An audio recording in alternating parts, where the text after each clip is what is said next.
it's been buzzing over the last couple of weeks, actually, and then beyond that has come into the last couple of days. What really is then going to happen with education in this country? Who is going to take responsibility for making sure that children went to school or that do go to school? And we'll have that conversation this morning as we get into it. We start off the conversation this morning with two of our guests in the studio, and joining us, neither of them are guests, or rather they're not strangers to the Situation Room. As we get into that, Dr. Maina Wa Gaithuru is the Secretary General of the Parents Association of Kiambu County, joins us this morning. Karibu sana. Asante sana. Boaz Waruku is the Elimu Bora Working Group Policy Advisor, also here with us this morning. Good morning, Boaz. Good morning, Do. Thank you. And good morning, Aseto. Good morning, Boaz. Yes, how are you? And my friend whom we have just met with here. Yes. Morning, and to the viewers. Thank you. Thank you for being here this morning. Yeah. Aseto was taking us to a different African country. Let's hear what that proverb is. And as we get into this bit of a sticky conversation, we'd like to hear your interpretation of the proverb. So we're in a country that is an island, the fourth largest island in the world, but this is a very beautiful country because when you think about it, it's separated both from India and Africa. We're talking about millions and millions of years ago. None of us was an idea back then. But it is a beautiful country. So we're talking about Madagascar. Now, Madagascar, 90% of wildlife found there is not found anywhere else in the world. So we're talking about lemurs only found in Madagascar. So let no one tell you can come to Kenya and find a lemur. Atakuwa na kudanganya. You only find it where? In Madagascar. So Kenya, we have swimming lions. Oh, yeah. Yeah, and you also have fossa, which is a cat-like predator, and baobab trees. We have baobab trees actually in Kilifi, the western part, the coastal part of the country. But these one are iconic avenue of the baobab, so it makes it special. But let's go to the proverb of the day, right? And the proverb goes like, "Do not be like the chicken that scratches for food while destroying its own nest." Do not be like the chicken that scratches for food while destroying its own nest. Boaz, I start with you. How would you interpret that? Do not be like the chicken that scratches for its food while destroying its nest. Yeah. But I've never come across such a chicken. Most chicken are very brilliant. And they know where to scratch for food, and they know where their nest is. But based on the Malagasy people, those are very great men and women. I thought you were going to mention Raji, the DJ president. Yes, that's a great country. That simply tells us that even as you are hunting for food, ensure that where you stay is also safe. Do not destroy an environment that would be your comfort or your house in an attempt to do or to get for food, similar to growing up in the village and all that. Look at those grass thatched houses. Look at those the size of poles and all that. You come back in the evening and then you start. You're looking for firewood from the top of your roof.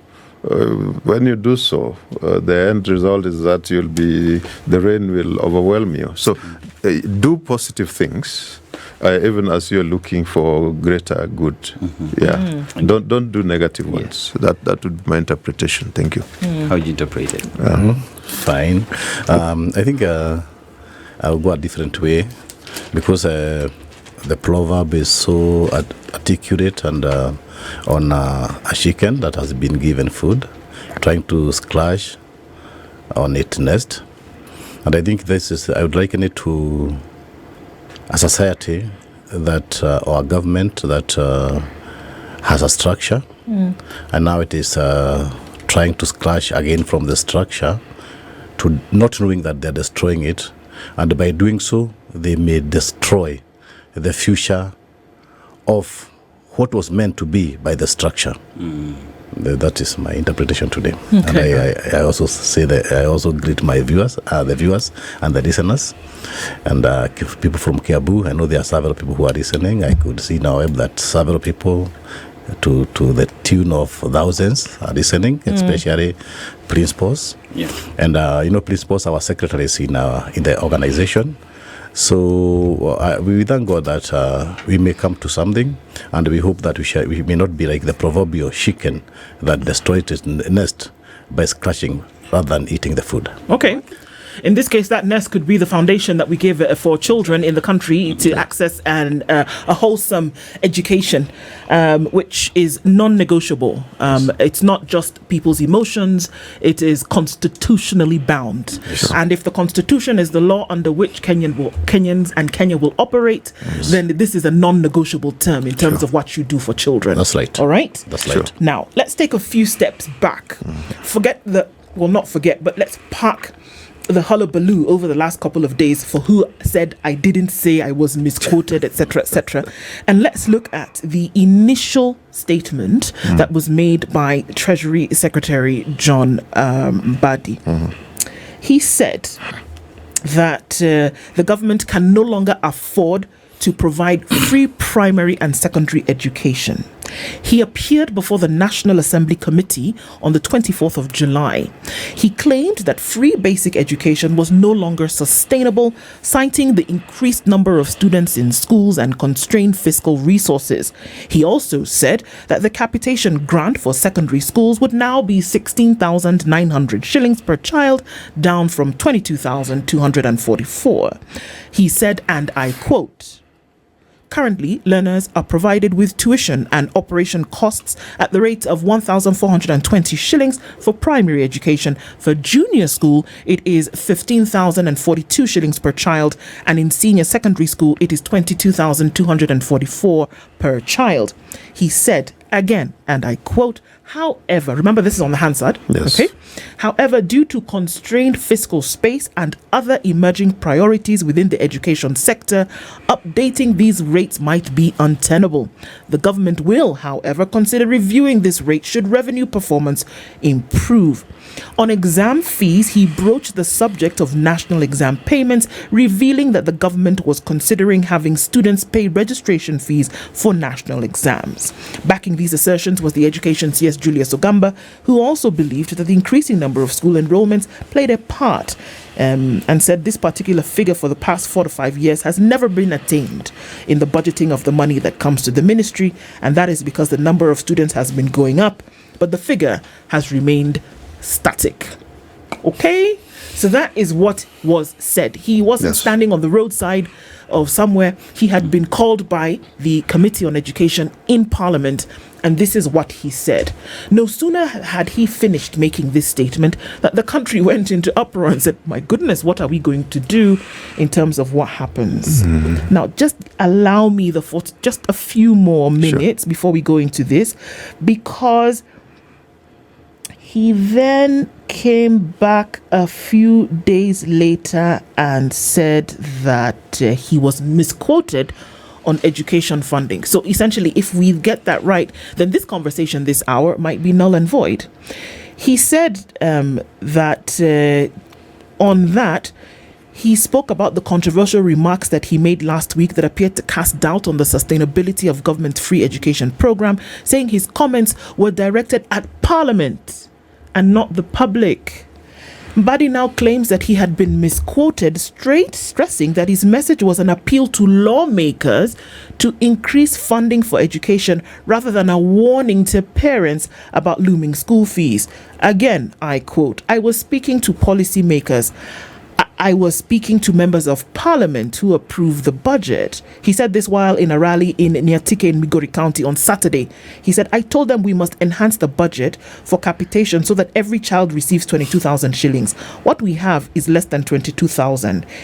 You see where we are?" So he said he was not speaking to Kenyans. So all this noise that you've been making for the last 4 days is unwarranted, and that the proclamations that have been made across board are now essentially moot. Boaz? Do thank you for inviting me on behalf of Elimu Bora to this conversation. And I think it is a very difficult situation to find yourself in, particularly when the CS for Treasury starts by indicating things which, in his understanding, are no longer tenable. He says it is no longer possible to afford free compulsory basic education. He says it is not sustainable, and he's saying so. You have put the context clearly within the parliament formal process, meaning that that is the formal presentation he's having there. So walking back on it days later does not help. Even the president yesterday pronouncing himself that he does not intend to do anything similar to what the public seems to be discussing, because he's committed to free and compulsory basic education. I would say the statements that the two gentlemen said outside of Parliament constitute political gerrymandering, because the truth is the truth, and let's get to the facts. What Mbadi said is what is obtaining in the budget. Elimu Bora working group has worked on that budget, has analyzed it. Right from the time when the budget policy statement was prepared and submitted, we did send a memorandum and indicated that the statistics that were being used were not consistent, or the pronouncements that were being made and the estimates, because on the budget policy statements they were providing for those estimates. When the budget paper itself now was provided, we looked at it vote head. Among the critical things which they are pronouncing themselves on, even the school fees, our memorandum indicated that, the exam fees, our memorandum indicated that there's no provision for that, and we asked Parliament to allocate it. They allocated subsequently, when the budget was being now adopted, they added 5 billion to that, from a budget that we had said should have been 9 billion, because that is from the previous kind of the budget that they had. In other words, it was defunding of education had begun. But it was a case of you slice your ear to block your nose or whatever it is, because they plucked it from the capitation, So that's what the kind of thing that they were doing. And the same capitation that they were pulling some of these funds from had already been underfunded. We'd looked at the statistics in terms of the number of the learners that they put now to be supporting, and then you realize that the amount that they have put there is not consistent. And indeed, because we were looking at if the allocation from the child from the primary 1 to primary 6, and then from junior school grade 7 to junior school grade 9, and then of course the secondary, or what we are calling currently the high school, Form 2 to Form 4, because those are the ones who are in session for this year. You realize that budget could not add up. It's a total budget of 701 billion for education. That budget has lots of deficits because you come to certain sections, for example, the teachers' issues, which they are keeping on saying that they do the recruitment, they'll even convert interns into permanent and pensionable, but the budgets were just not there. You pronounce yourself that you'll be converting teachers into permanent and pensionable, but you do not provide for that. Our memorandum articulated all these issues. I think the problem we are having with the administration currently is a case of always just trying to draw or cause trouble for people to be angry, and so that sensibilities are thrown out of the window, so that everybody is seen as, this is just politics.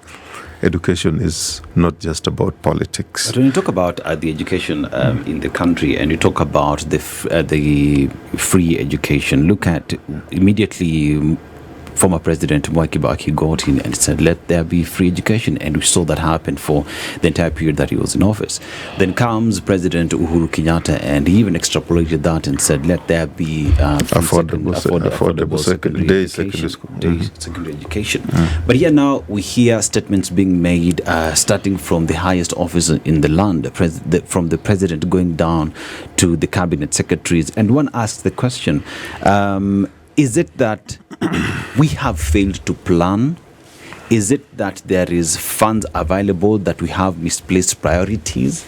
Or is it that we just don't know what you're doing in the education sector? Clear things, I know my friend would come in, but one thing which must be clear about the intentions. The intentions must be clear. Kibaki rolled out free primary education against the advice and wishes of the then serving president, Daniel Arap Moi. Daniel Arap Moi had Uhuru Kenyatta as his candidate, and his candidate said it is not possible. The language that, actually the statement that Mbadi gave in parliament is exactly the statement that Moi gave prior to that election. And I don't know why he just had to go to the archives to restate what Moi was stating, because Moi said with his 15 years as the vice president and 24 years as the president, he can tell Kenyans it is not affordable to have free primary education, what NAC at the time was calling for. So it is the intention first. Kibaki came in, and Kibaki said, no, this thing is doable. We know the leakages which are there in our public finance system. And he was saying, I want this thing to be done. And he had this summit of NAC. The first thing he did was to put people who could deliver. I mean, Professor Nyang' Nyong'o in terms of planning and all that. When you come to Professor George Saitoti, of course, that was a mathematician at the university and all that. He put people who could engage with the material and give us a way forward. He told them, we promise, it is possible, let's have this done. And they rolled it out. Didn't we see the octogenarians like Kimani Maruge going to school? It didn't take, a rocket scientist to come and crack this. It is the intention, it is the goodwill. If that doesn't exist, because I think what the CS was doing in Parliament was wrong. In fact, I wish the Parliament just closed the door and said, we are impeaching you instantly, because they have the power. Unfortunately, we do not have a parliament with the teeth. Because when he was saying that, he should not be allowed to say things which are ultra-vires or counter to the Constitution. He was speaking against the Constitution, Article 53, which pronounces itself that every child has got a right to free and compulsory basic education. How do you have a CS going in there to renounce that? So that is not acceptable. So, Dr. Maina, do you think he was telling the truth? In his first statement, when he said that being able to provide free primary and secondary education is not tenable, do you think he was telling the truth? I think he was speaking from somewhere, because from 2019, the education in our country has been shambles. And you remember during the 2019, where we had this viral COVID-19 and those kind, the education has never been funded the same anymore. They have a big backlog, but they have not paid schools. Parents have to go back their pockets, dip back in their empty pockets, and try to sustain their children in school, because naturally they're supposed to provide for their children. It's quite unfair, especially when you try to kill somebody's dream and you are praising the economy to be racing in this country. If the economy is racing, then we are seeing the opposite of it, because education should be prioritized. Education is the key, and without education, because I believe that education is the international currency, and education being the international currency should be prioritized, they should be number one. So I think when he spoke to Parliament, he was speaking to Kenyans. When he spoke to Parliament, he was speaking to us. He was trying to tell us, provide, because he even gave examples and said, by themselves. he said, as parliamentarians, we are able to pay. But when I think about the poor parents in Kenya who make the biggest percentage, then we take it very seriously. That is a very serious debate being taken, trivialized by Parliament or by the likes of ministers who may not know. Because I think the economy is building up. They are saying we have raised the economy. Therefore, I think we should see the government doing better. Do you think they can? Do you think they can? Resources is what we're talking about. This is a resource-bound activity. Do you think that Kenya right now has enough to take care of this? What it takes is our priorities that are wrong. So I think all the funds that we are collecting, all the taxes that we are collecting, should be directed to education. That is not negotiable. If we want to have a future, if we want to build a future, if we want to have a generation that will be able to be readers, then that's what we are going to direct to. But again, I would like to urge the government, if you don't direct or take education seriously, then we are sitting on a bombshell. You see, the Gen Zs are wise. They are able to argue their case. Then you can try a generation that will be made of fools. That will be even worse than anything else. So I think it should be education to be prioritized, and education, all the resources, and that's what the Parliament Association is saying. And Parliament Association is enacted by Parliament. Therefore, we are taking it. We are not taking it rightly when you tell us to start organizing ourselves to pay, and we know we have poor parents, and we study the gap, and we know the government has what it takes. But we thank the president. If what he says is not rhetoric, what he is saying is serious, then we think they can. If they have the will, if they have the will, then they can be able to provide for education if they prioritize education. What do public schools really, really look like? What is the situation whereby we're saying the public schools, first of all, and who staffs them?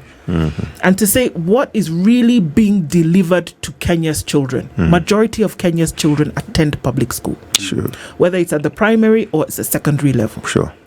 And what is the picture already before we now start to say that we're not going to be able to apply the resources that are required for these children to go to school? Thank you very much, Ndu. If I may start, I'll tell you that for Elimu Bora, first, we anchor strongly for inclusive, quality public education in this country, because we know through that is where the children of the most vulnerable, most economically deprived, most, the downturn in terms of economic abilities, children from those areas are able to get to the school. But the second fact I want to tell you, just this morning, as I was coming here, I met so many students from secondary schools who are coming back home. That early break. The situation is because our head teachers have been telling us they don't have money. Capitation is not going to school. It's not going adequately, but it's also not going in time. So early closures. So you finished your exam. There's nothing you're doing. There are those who finish. There are those who finished on 25th. I think the mocks, like the Nairobi part, they finished and they were told go home. Ordinarily, they would be allowed time to continue revising, and even the teachers take time to go through the papers with them and ask them, how did you feel about this? But this is a case where done, go home because we don't have money to sustain you. So the situation in our schools is that the head teachers or the administrators are straining. They are straining because the government is not meeting the capitation that is required. And indeed, this has been, the CS owned up and said they have never been doing so. Instead of telling us how they are intending to do, increase the resources and ensure that it is remitted in time, instead of telling us how they'll stop the chopping off of the funds that are allocated to the students, because you see, the funds allocated to students right from primary to the secondary school, they are earmarked. Primary 1,440. Junior school, the 15,040. And you come to the secondary or high school, it is supposed to be 22,400. I don't know that. 244. 244, yes. So in that case, you find that not all that amount has been transferred. I think the CS, and even previously when we have been analyzing, we've been saying they rarely get 15,000, but the CS owned up and said they have been remitting about 17,000 out of the 22. In other words, some money is kept at the top here. They say it's for infrastructure development. Yes. They retain 5,000 shillings, and they say this is for infrastructure development. So, Boaz, if you are in the middle of Mwingi, for example, and there's a school that requires whatever, building of a new, it comes from that money. You do know how that is very incorrect from the documents they have. Yes. Because the document they have a different vote for the infrastructure. Currently, they have a vote that talks about infrastructure for 440 schools. Our memorandum asked, which are these schools? We said, when a budget is not so specific, that is where you budget for corruption. And if I may add, we say, yes. At the end of 2024, we were told that by December, 10,000 new classrooms, not schools, 10,000 new classrooms would have been, established, if that's the correct word, constructed, yeah. Where would that money come from? That money, initially, because they said we are now, you remember there was a call to take the grade 9 to high schools, because they're saying now there'll be no Form 1, there'll be infrastructure there. You remember that the high schools even still have that extra CBC classroom. So they were saying, let's take them there, because there's a constraints in infrastructure at the primary school level where junior school was domiciled. And they said, no, we have allocated a special fund for the infrastructure. In Nairobi alone, you do remember, I think we discussed in this studio, where 1 billion shillings had been allocated just for a construction of those classrooms. And you are saying we need to track and see that that money has been used to construct those classrooms. I think that is a process that even the National Parents Association, I know they assist of that matter. I think through my Secretary General, through their chairman, the Silas Obuhadza, we've been asking that they check every school to see if those classrooms have been done. So those are special projects. The amount that unfortunately has been allocated for infrastructure, and we did ask, was amount allocated for 440 schools. And we are saying out of the 26,000 public primary school, out of 9,000 plus public secondary schools. How will you even select this 440? How will you do so? They say, no, the NGCDF will cater for the infrastructure. But we said, do you know that there's a court decision that the NGCDF is unconstitutional? How will you sustain such an outfit? So I think there's confusion which is deliberately being created. It is being created, but not to help us fix the issues or the problems which we are having in the education sector. If only they could be sitting and humbly and honestly telling us truth based on the obtaining facts on the ground. They go to the infrastructure, tell us, okay, let's have this infrastructure done. Can each and every school prioritize? If it is a classrooms, if it is a boarding school and the boarding facilities were wanting, so that we go through knowing that that is what is required. I tell you, maybe because I don't want to take a lot of time, I'll tell you that because the budgeting process is centralized at the Treasury, directed by the World Bank and IMF. That is why Kenyans are not able to do their budget accordingly. Because? Open up the budget process. The directives, our budget is being done in Washington, so to say. The headquarters of the IMF, World Bank, the Bretton Woods institutions.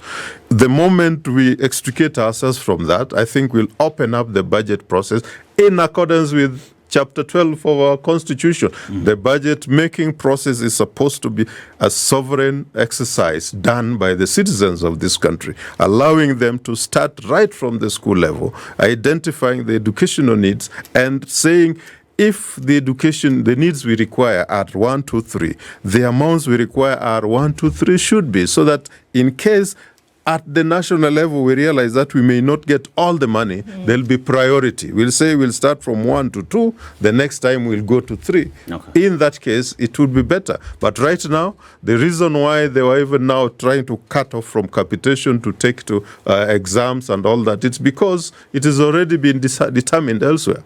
And it's just being brought So let's in that aspect. let's look at it from the parent perspective now. Here's a situation where a billion shillings has been allocated to Nairobi to construct these schools. First of all, as the Parents Association, has that happened? And even when you talk about 400 schools that would be constructed through that emergency development fund that is there, has that happened? And if not, how are you guys approaching that and having this discussion with the government? First and foremost, I think it was long to prioritize education because these classes were built for the long reasons, for political reasons. Because why would you leave a space in a primary, in a secondary school, and create a new class, and you don't have funds? If that is true, there were no funds. Then this makes it look so misplaced that you are misusing funds in infrastructure, whereas there is a infrastructure that is laying idle. Are you saying the Presidential Working Party that made that decision to domicile these classes in primary? That was wrong. Got it all wrong. It was even against our decision. We had said why domicile it and we need infrastructure. Unless there was a misplaced priority and there was political business that was involved. And I'm not a politician, but as parents, we may think naively and say this was a misplaced priority because we had infrastructures, and even as we speak, we are going to grade 10 with very little infrastructure. And as you know, recently there are several schools, more than 4,000 of Boaz, that have not been chosen by a single child. These agencies, they know schools without infrastructure, and they will not force them to go there. The biggest rebel from the children will be when you force them to go to the schools that they never chose. We are choosing 12 schools. Yes. 12 schools. And previously we had been choosing 11 schools. And now this one is dictatorial because previously we said, no, now we are supposed to be dictated by, because we have been done retooling. A lot of retooling has been done to the Parent Association so that we can also guide the CBE. Okay. The baptized CBE from the CBC. And why they are doing this is because we would like to see as if we are doing something, to be seen as if they are doing something. But what the real thing is that we are lacking in infrastructure, whereas we shall leave there are infrastructures that have incomplete in primary schools, whereas we have idle infrastructures in secondary school. You can see the scenario. Okay. The scenario is wanting. It's either we are having leaders who do not see, or leaders who are read by something that I may not say, or could be gluttonous for money or for business. So I think it is important for us to put matters right. What was done was wrong. Okay. And the two wrongs cannot make a right. So, Boaz, as you hear the Cabinet Secretary say that Kenyans want to be told what they want to hear, not the truth, is there a semblance of truth in what the Cabinet Secretary is saying, that let us face these problem head on, that the government is unable to provide the funds, the free secondary funds, fees pretty much? Is there a case there? Do we want to hear what we want to hear, or we're just afraid of hearing? Actually, allow me to put something in there as well. Please. Yes, because we're talking about constitutionality here. Yes. We're not talking about somebody's idea. You know, not suggestions. President Kibaki made the free primary education. Yes. And this was before the 2010 Constitution. Yes. But the 2010 Constitution came in and enshrined free and compulsory basic education. Now remember, this goes across primary into secondary. Yes. So it enshrines free and it is compulsory. So that is, they must go to school and they shouldn't pay for it. So that means government ought to pay for it. Yes. Coming off of that premise. Government pays for it from the taxes they collect from the public. I'll come to that. I'll start with what Dennis is saying. CS Mbadi cautions and tells Kenyans, please, let's tell you the truth. We know it will be bitter, but the truth is we cannot afford. That is what he goes to say. And he says, I know you want you to hear, for me to tell you nice things. I'm not going to tell you those nice things. But when he went to that rally out there, he did the exact thing. He was telling them now nice things to hear.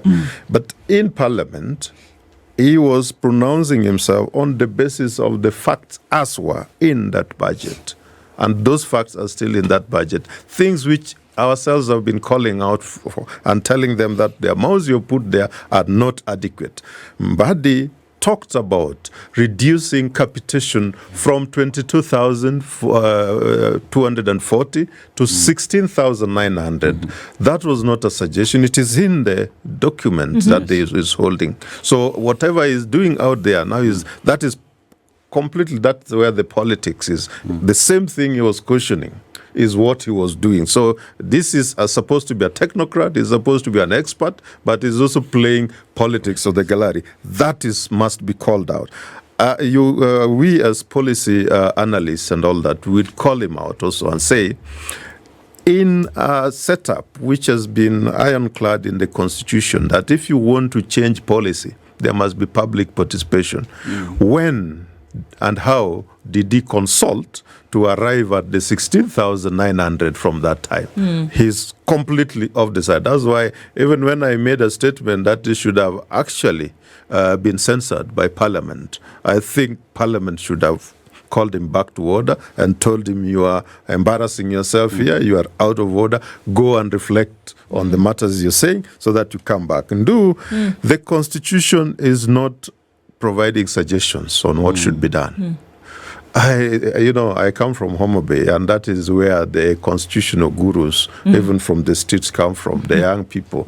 There's a young man who told you, shall means mandatory. Yes. Why do you want me to call that young man to come and lecture you again? Because when it said that every person has the right and the government shall, Article 23, that is a directive principle. The government shall provide for that. That's Article 23. So free and compulsory. Free means don't ask these people to come and pay for the exam.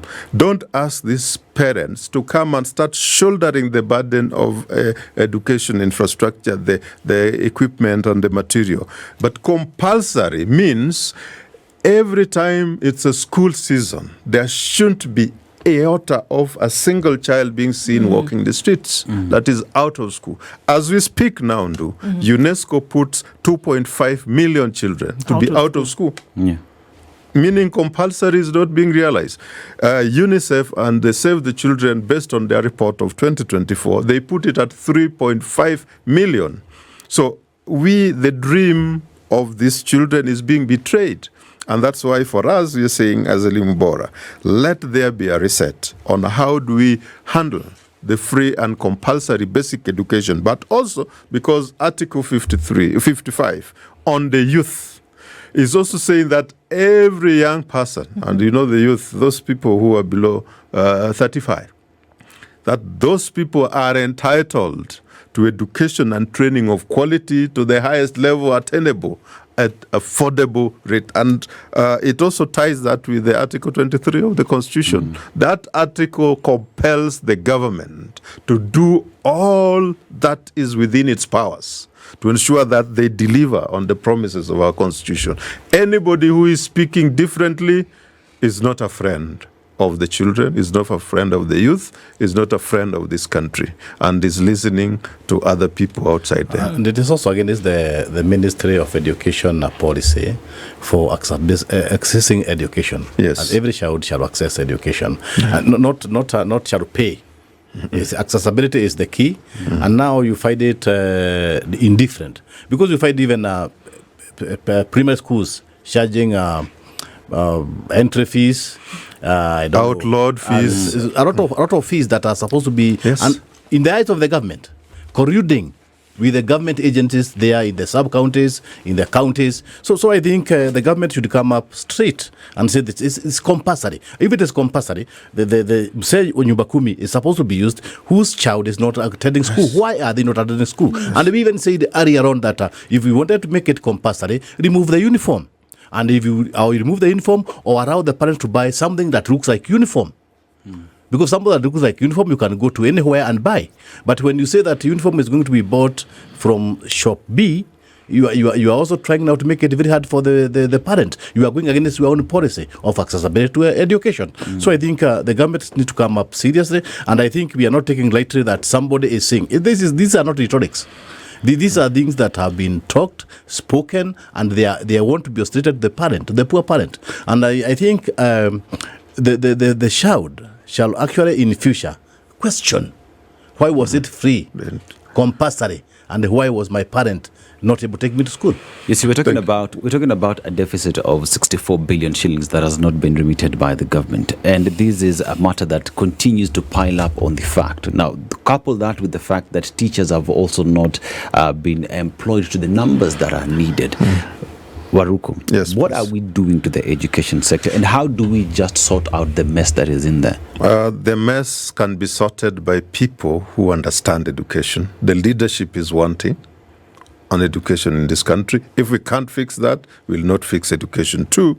The mess must be sorted by ending impunity and corruption in the education sector. My brother and the National Parents Association have been talking about this. They're saying, when the amounts that are being remitted and the levies that the parents are being charged, those are illegal levies. Elimu Bora did a survey and indicated part of what my friend Maina is saying. Admission fees outlawed by Basic Education Act, Section 29. Those are still being charged. Even desks are being asked for them to go. So a leadership that allows that to continue is exploiting the parents. But also there are some heads of schools who have also gone overboard and have become part of the barriers to access of education. You heard about the Auditor General's report where a school transfers 2 million for welfare association matters, Kenya Secondary Heads Association. And it is illegal. That is illegal. That's a welfare body. They send 2 million to that welfare body, but they are sending the children for the balance of 2,000, some small balances. In other words, I think the call that even Elimu Bora and the National Parents Association we are making is remove all these barriers. Even activity fee. Yes. There's something known as activity fee. Yeah. And even if in the computation, Jogo will deduct the activity fee from Jogo. And then want our secretaries. Yes. And then they want the secretaries who are in the Parental Association, who are our head teachers or principals, to actually also account for that. Yeah. Activity, and this activity is not seen to be given to the national, the pupils or the student when they go to national. The students they are not given. Again, the parent is supposed to pay. So you can see this kind of extortion of money to the parents is unwarranted, and I think it is making the poor parents become so sidelined that they are not able to access education. Their students, and you every day you see students in the lobby, the streets walking, yes, going, and this is in the eyes of the government, because the eyes of the government. We should say Nyumba Kumi, we have the chief, we have everybody, we have the education officers, the Dikaso, and everybody, and it is happening. It is their face. Activity fee of 300 shillings collected from primary schools, and everybody knows that. And nothing is being done because this money exchanges hands. I believe it exchanges from the sub county to the county to the highest level. So that's why it's done with impunity. I think this must stop, and it must be the dream of Moi Kibaki must be reactivated.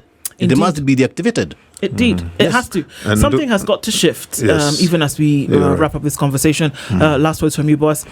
Yes, I wanted just to say that, you started by indicating that Kibaki delivered free primary education without the constitution we have 2010. It was the intention. He knew that for this society to